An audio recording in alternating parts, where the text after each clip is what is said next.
Dear viewers, আমি Rashid Newton আপনাদেরকে আমন্ত্রণ জানাচ্ছি আমাদের আজকের আয়োজনে।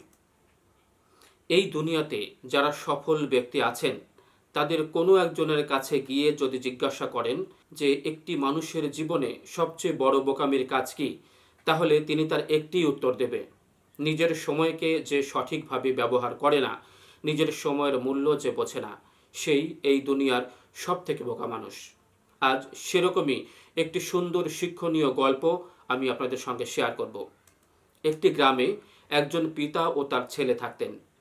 লোকটি ছিলেন একজন ব্যবসায়ী, তাই তার কাছে সময়ের মূল্য ছিল অনেক, কিন্তু তার ছেলে সময়ের মূল্য কি সেটি সে একদমই বুঝতো না। সর্বদা ফালতু সব বিষয়ে সময় নষ্ট করত। কিন্তু সময়ের মূল্য কতটা সেটা ছেলেকে বোঝাতেই হবে, তাই তিনি যতটা সম্ভব ছেলেকে নানা রকম জিনিস বোঝাতে থাকেন। কিন্তু ছেলে কোনো কিছুই বুঝতে চায় না। তাকে বোঝাতে হলে একটি বাস্তব উদাহরণ তার চোখের সামনে তুলে ধরতে হবে, তবেই যদি সে সময়ের গুরুত্ব কী সেটি বুঝতে পারে। পিতা এরকম কিছু একটা করার সিদ্ধান্ত নেন। একদিন সেই ব্যক্তি তার ছেলেকে সাথে নিয়ে নিজের গাড়িতে করে একটি পার্কে যায়। সেই পার্কটির বাইরে বসে অনেকেই সেখানে ভিক্ষা করছিলেন। তারপর ওই ব্যক্তি গাড়ি থেকে নেমে সেখান থেকে 3জন ভিখারিকে ডাকেন এবং তাদের প্রত্যেককেই এক বান্ডিল করে টাকা দেন। আমি চাইলে একটি টাকাও দিতে চান না, আর এখন কত টাকা দান করলেন। ছেলে মনে মনে এটাই ভাবছিল। পিতা বুঝতে পারলেন তার অভিব্যক্তি দেখে যে ছেলে মনে মনে কি ভাবছেন। তারপরেও তখন তিনি ছেলেকে কিছুই বলেন না। তারপর তারা দুজনই পার্কে ঘুরে ফিরে নিজেদের বাড়িতে ফিরে যায়। দিন কাটতে থাকে। এভাবে সময় যেতে যেতে 1 বছর সম্পন্ন হয়ে যায়।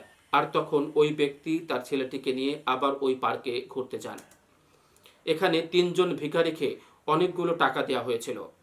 তিনি দেখতে পান তাদের মধ্যে একজন ভিখারি সেই একই জায়গায় বসে আজও ভিক্ষা করে যাচ্ছেন। তারপর ওই ব্যক্তি সেই ভিখারির কাছে গিয়ে বলেন যে, তুমি আমাকে চিনতে পারছো? আগের বছর তো তোমাকে আমি অনেক টাকা দিয়েছিলাম, কিন্তু এখনো তুমি এখানে ভিক্ষা করে যাচ্ছ। সেই টাকাগুলো দিয়ে তুমি কি করেছো? ভিখারিটি তখন বলে যে, সত্যি আপনি অনেকগুলো টাকা দিয়েছিলেন, কিন্তু সেই টাকা দিয়ে আমি কি করব বুঝতে পারিনি। তাই টাকা পেয়ে তার পরের 2 মাস আমি ভিক্ষাই করিনি। সেই টাকা দিয়ে আমি তখন ভালো মন্দ খেয়েছি আর আরামসে থেকেছি। কিন্তু 2 মাস পরে ধীরে ধীরে সমস্ত টাকা ফুরিয়ে যায়, তাই আবার এই জায়গায় এসে ভিক্ষা করতে শুরু করি। তখন এই ব্যক্তি তাকে জিজ্ঞাসা করেন যে, তোমার পাশে তো আরও 2জন ছিলেন যাদেরকে আমি টাকা দিয়েছিলাম, তারা কোথায়?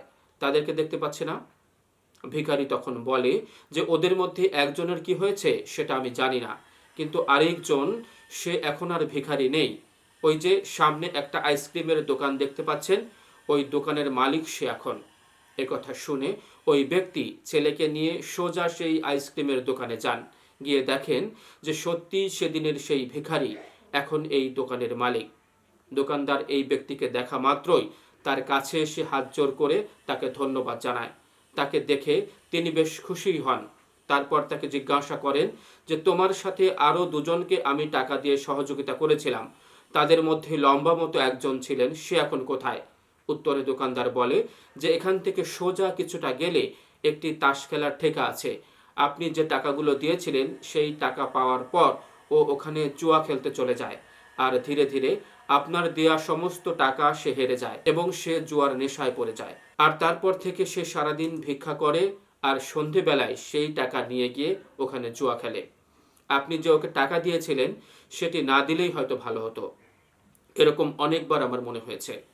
এরপর সেই ব্যক্তি তার ছেলেকে কাছে ডেকে তার কাঁধে হাত রেখে বলেন, আমি এই 3জনকে একই দিনে একই পরিমাণ টাকা দিয়েছিলাম। তার মধ্যে একজন সেটা কি করবে ভেবে না পেয়ে তার ভুল ব্যবহার করে আগের বছর তাকে যে জায়গায় দেখে গিয়েছিলাম এখনো সে সেই একই জায়গায় বসে আছে। আরেকজন সেই টাকা পেয়ে তার অপব্যবহার করে জুয়ারি হয়ে গিয়েছে, আর আগের বছরে সে যে জায়গায় ছিল এখন তার থেকেও খারাপ জায়গায় পৌঁছে গিয়েছে। মাত্র একজন সেই টাকার সঠিক ব্যবহার করে এবং সময়ের সঠিক ব্যবহার করে সবাইকে দেখিয়ে দেওয়ার মতো একটি কাজ করেছেন। আর তার কারণ হলো, আমি যে টাকা তাকে দিয়েছিলাম সেই টাকাকে সে শুধু টাকা হিসেবে দেখেনি, সেটিকে একটি সুযোগ হিসেবে নিয়েছিল সে। আর সে ওই সুযোগটির সঠিক ব্যবহার করেছিল, তাই আজ তার জীবন বদলে গিয়েছে। এখন এই টাকা পয়সাকে একদিকে রাখো। আমরা প্রতিদিন যে সময় পাই সেই সময়ের মূল্য এই টাকার চেয়ে অনেক অনেক বেশি। আমরা মনে করলে আমাদের সমস্ত সময় আমরা ফালতু নষ্ট করে দিতে পারি, কিন্তু সেই সময়ের সঠিক ব্যবহার করলে আমরা এখনকার চেয়ে দ্বিগুণ ভালো জীবন কাটাতে পারি। তুমি আমার ছেলে, এখন এই দুটি পথের কোন পথে তুমি চলতে চাও সেটি তুমি নিজেই বিচার করে দেখো। সেদিন সেই ব্যক্তি তার ছেলেকে যে প্রশ্ন জিজ্ঞাসা করেছিল, আমি আপনাদেরকে সেই প্রশ্ন জিজ্ঞাসা করছি, সেদিনে সেই ভিখারিরা যে টাকা পেয়েছিল, একইভাবে আমরা প্রত্যেকেই প্রতি বছর শুরু হওয়াতে 365 দিন আমরা সবাই পেয়ে থাকি। এখন সেই দিনগুলো আমরা কিভাবে খরচ করব? সেই প্রথম ভিখারিটির মতো ফালতু খরচ করে আজকে যে পরিস্থিতিতে আসি, সামনের বছরও সেই একই পরিস্থিতিতে থাকব, নাকি ওই দ্বিতীয় ভিখারিটির মতো সময়ের ভুল ব্যবহার করে সামনের বছর এর থেকেও খারাপ পরিস্থিতিতে পৌঁছে যাব, নাকি সফলতা অর্জন করা ওই তৃতীয় ব্যক্তিটির মতো আমরা আমাদের সময়ের সঠিক ব্যবহার করে সেই সুযোগটিকে কাজে লাগিয়ে বর্তমান সময়কে আরও ভালো সময়ে পরিবর্তন করে দেব? বিচার আপনাকেই করতে হবে, সিদ্ধান্ত আপনাকেই নিতে হবে। কারণ বন্ধু, জীবনটা আপনার, তাই যত তাড়াতাড়ি সম্ভব একটা ভালো সিদ্ধান্ত নিন এবং নিজের জীবনকে আজকের থেকে আরও বেটার করে তুলুন। আজ তাহলে এখানেই শেষ করছি। আবারও দেখা হবে নতুন একটি ভিডিও নিয়ে। ভালো থাকবেন দর্শক, থাকবেন আমাদের আয়োজনের সঙ্গে। শুভকামনা।